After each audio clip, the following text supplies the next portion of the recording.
لما تسمع أحد يقول الوضع الاقتصادي بخير، اسأله سؤال بسيط: بخير بالنسبة لمنو وبأي قطاع تحديدا؟ تقييم شامل صدر ل20 قطاع اقتصادي عراقي كشف شيء ما راح نقدر نضمه بسهولة. 75% من القطاعات الاقتصادية بالعراق موجودة بمنطقة الخطر. 15 قطاع من أصل 20 الأداء به ضعيف أو ضعيف جدا، وبعضها يحتضر. هذا التقييم مو مجرد رأي أو تحليل عاطفي، مبني على مصادر رسمية ومحايدة مثل البنك الدولي والبنك المركزي العراقي وصندوق النقد الدولي وبرنامج الأمم المتحدة الإنمائي ووزارة التخطيط والزراعة. وتم تصنيف الأداء حسب مؤشرات واقعية. أداء هذه القطاعات يوصف بضعيف جدا. الصحة منظومة متهالكة تعتمد على القطاع الخاص والردهات المدفوعة.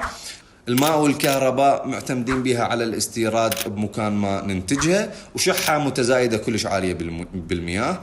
الجمارك والجباية منافذ للفساد بلا أتمتة. البيئة عبارة عن تلوث، تصحر، نفايات غير مدارة. الطاقة المتجددة صفر استثمار فعلي رغم الفرص الكبيرة اللي موجودة بهذه القطاع. هذه القطاعات أساسية لحياة أي دولة، فشلها مو تراجع، هو انهيار بنيوي. القطاع النفطي والاستيراد سجلوا أعلى أداء بهذه الدراسة، بس هذا مو إنجاز، هذا أحد أعراض المرض الريع اللي جاي نعيش به. نصدر نفط، نجيب دولار، نصرفه على استيراد كل شيء، ونترك قطاعات الإنتاج المحلية تموت. الكارثة الكبرى أن الحكومات المتعاقبة استخدمت الوفرة المالية لشراء الوقت لا لبناء مستقبل. صرف عشوائي، ترقيع بالموازنات، إهمال متعمد للإصلاح البنيوي. يعني بدل ما تكون عوائد النفط محرك للتنمية، صارت مجرد أكسجين مؤقت للاقتصاد اللي جاي يموت. كثيرين يروجون لفكرة الاقتصاد بخير، عندنا فائض، عندنا عملة صعبة، لكن الأرقام الحقيقية تقول غير هذا تماما.